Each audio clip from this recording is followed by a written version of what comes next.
Bonjour tout le monde, on va faire une petite vidéo sur le Scott Gambler et le TTX22. Donc hier j'ai un client qui m'a appelé, il avait un X2 sur un Scott Gambler qui a cassé très rapidement, donc apparemment l'huile est partie entièrement de l'amortisseur.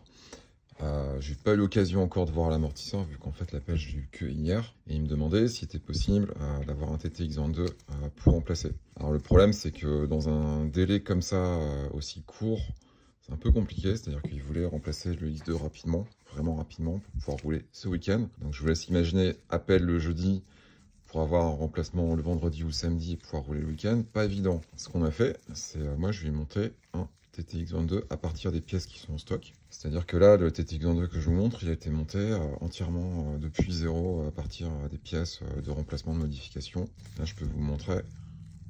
Ici, il n'y a aucun numéro de série. Parce qu'en fait, quand on a un numéro de série, c'est pour indiquer une version spéciale d'un amortisseur. Par exemple, MTB2204, ça va être une version spéciale du TTX22. Là, il n'y a aucun marquage. Parce qu'en fait, ça, c'est à la base une tête qui est faite pour remplacer d'autres têtes s'il y a besoin. Donc, il n'y a pas de marquage. Et là, en fait, tout l'amortisseur est comme ça. C'est-à-dire que je suis parti depuis zéro pour pouvoir le faire. Alors, ça m'a permis de faire une chose intéressante qui est de sélectionner les pièces et de faire toutes les corrections et modifications possibles pour que ça se passe bien sur un gambler. Donc, premier truc, au niveau de la tête, j'ai eu la possibilité d'utiliser une tête en trunnion piggyback. Donc, piggyback, c'est quand on a le réservoir externe mais qui dépasse comme ça. Ça permet d'avoir un refroidissement qui est un petit peu meilleur. Et ça permet aussi, dans certains cas, de mieux passer dans certains cadres. Donc ça dépend de la forme des cadres. Il ne faut pas prendre cette tête-là systématiquement pour passer partout. Dans certains cas, quand on a pas beaucoup de place en latéral, cette tête-là, c'est la meilleure. Et après, si on a toute la place qu'on veut, c'est aussi la meilleure tête parce que ça permet d'avoir un meilleur refroidissement. Donc pour vous donner un élément de comparaison, ça c'est l'autre tête trunnion. On a aussi un réservoir. Donc le réservoir qui est ici se retrouve ici. Et là, il est placé en latéral. Donc il prend plus de place en largeur, mais il prend moins de place en longueur. Donc j'aurais aussi très bien pu utiliser cette tête-là, et ça aurait fait un amortisseur plus compact sur certains points et plus large sur d'autres. Au niveau du ressort, alors là il y avait un petit problème, c'est que donc normalement on utilise des ressorts de la série 7.3 en DH, donc 18073. Le problème c'est qu'il n'y avait pas le bon tarage pour le client. Donc il avait besoin de quelque chose qui se rapproche de 450. Double problème, donc ça c'était pas dispo tout de suite en 450. Et ensuite j'avais pas vraiment d'alternative. Mais par chance, le ressort 65 mm de Can Creek, il passe. C'est le même diamètre interne et externe que Hollins.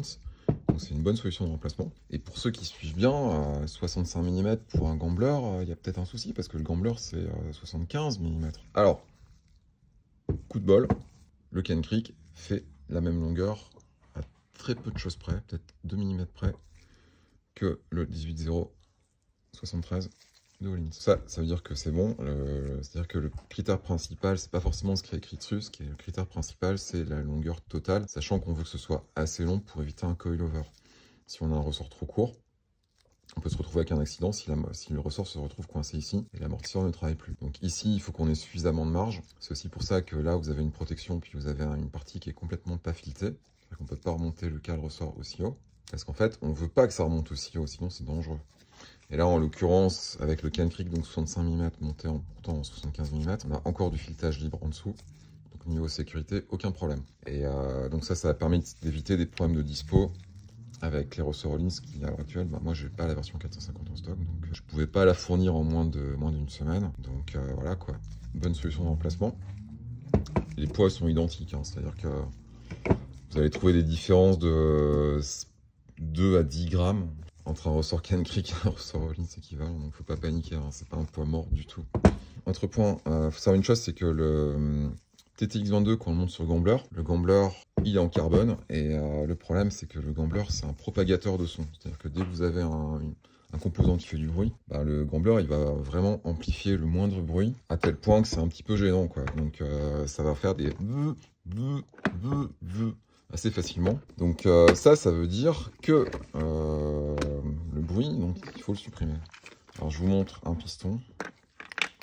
Donc ça c'est un piston TTX22M. Là vous avez un ruban en fait qui fait le contact avec le tube interne. Donc bitube, tube externe, tube interne. Il y a un autre tube dans ce tube là que je montre avec le doigt. Et le piston est en translation dans ce tube. ce qui est tout à fait normal. Et donc il va frotter, il va faire du bruit, tout à fait normal aussi. Mais le Gambler est un vélo qui propague le moindre bruit, ça, il amplifie tout, quoi. Donc là, la solution, c'est le redimensionnement de piston. Donc en fait, ici, on a un ruban en plastique, on peut l'étirer, mais on peut aussi le rendre plus compact. La solution, c'est prendre le piston, le mettre dans ce cylindre, lui faire des allers-retours.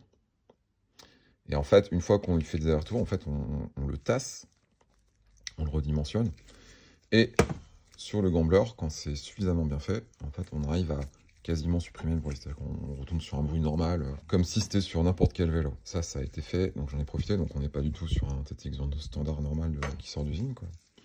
D'ailleurs, on est sur la spécification M1 pour la simple et bonne raison qu'à l'heure actuelle, monter des customs en M2, c'est un petit peu compliqué de vraiment partir de zéro. Donc, ce sera possible l'an prochain, mais pour le moment, c'est pas possible. Donc, on est encore sur une spec M1. La différence principale, c'est au niveau de la valve ici. La valve M2, elle est un petit peu différente.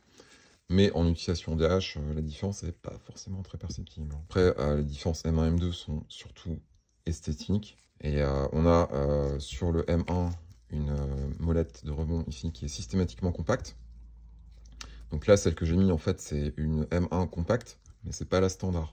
Elle permet de passer et retirer le ressort sans avoir à la démonter. Donc ça, c'était pas de série sur les M1. Sur les M2, on a une nouvelle molette qui a un aspect différent, qui permet de le faire automatiquement. Donc ça, c'est cool. Donc, j'en ai aussi profité pour faire un valving spécial.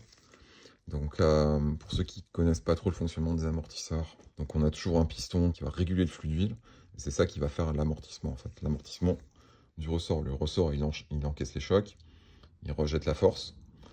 Et pour faire en sorte que ce soit pas une balle qui rebondit et que ça se passe très mal, on a un système donc, qui est la partie hydraulique, qui fonctionne à la viscosité, donc à l'huile, et qui va donc filtrer l'huile, la ralentir son fonctionnement plus ou moins rapidement, pour faire en sorte que ce soit civilisé et que donc quand vous faites des réglages, ça marche. Donc au niveau piston, on a le rebond qui est ici.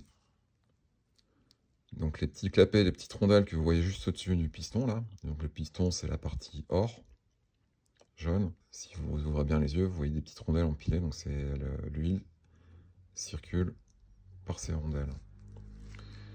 Donc ici, on a le rebond et ici, on a la compression. Donc quand on est en situation de rebond, c'est cette partie-là qui est active. Quand on est en situation de compression, c'est cette partie-là qui est active. Là, en l'occurrence, le rebond d'un TTX22M pour la DH est pareil que pour Enduro All Mountain. N'essayez pas de chercher une différence. Par contre, ici, on va tripler, voire quadrupler la pile. Donc là, c'est ce que j'ai fait pour le Gambler. Donc on a une pile qui est beaucoup plus épaisse au niveau de la compression. Ce qui est normal, les forces qui sont appliquées ne sont pas du tout les mêmes qu'en enduro. Donc ça, c'est une info qui a son importance. Et pour tous ceux qui roulent en vélo enduro à l'heure actuelle et qui font que de la DH avec, en fait, et je sais qu'il y en a plein, bah, sachez que si votre stack de compression ici, elle n'est pas doublée ou triplée par rapport à une stack enduro, bah, votre vélo, il n'est pas du tout optimal. Hein. Donc, et vous vous dites, vous pensez que vous êtes des gros malins en faisant de la DH avec un vélo enduro, mais en fait, vous n'avez pas du tout les performances d'un vélo DH. Par contre, ça peut se corriger. Même délire au niveau de la valve. Donc ici, en fait, vous avez la partie qui peut se régler et qui est le deuxième endroit où on contrôle la circulation d'huile. Donc, à ce niveau-là, une valve spéciale DH.